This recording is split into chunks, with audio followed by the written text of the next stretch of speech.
About the research, I think that the first that I remember is that I myself, I'm from Russia, from St. Petersburg, and in university 2 or 3 months before getting my diploma, I was telling the students who are aliens, and I'm speaking now about stereotypes, and yes, there are two sides of the coin, not only the nation that usually doesn't accept migrants, but there are some migrants who have their own preferences, and maybe here the stereotypes are much more alike.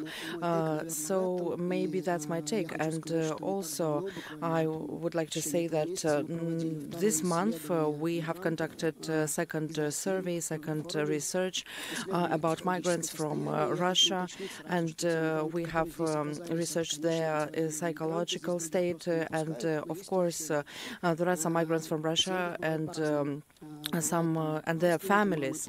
Sometimes these are relatives of the wife, relatives of the husband, and they have their own understanding on life and how life should be. But there are other migrants in Lithuania, and usually they're not getting better, they're getting worse, because they don't see any hope, they don't understand what is going to happen next. And if Ukrainians can still think that maybe war will be over and they can go back to their country, unfortunately migrants from Russia, they do not even know what their future might hold for them. Then there is an obvious way: integrate yourself.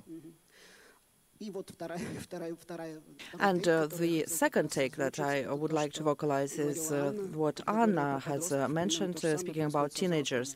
Approximately the same situation is true for adults. It is more of an adaptation, not integration, because this making yourself into your own cocoon, in your own bubble, psychological bubble, this is what is happening, because this is unprecedented for Russian migrants.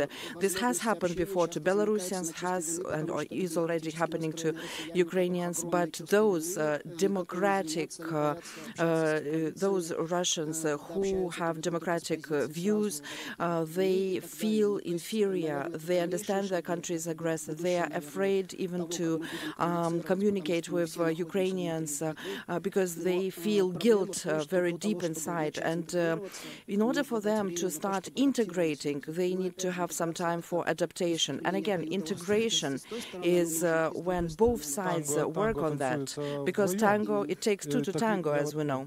Okay, tango, the two persons are dancing tango. So I'm again repeating that I see this obvious rise of the, and first of all and primarily against the Russian immigration, hostility, and this general notion, ideological notion that they are all the same. These are imperially and mental imperialists of different, so to say, only of different degree of aggression.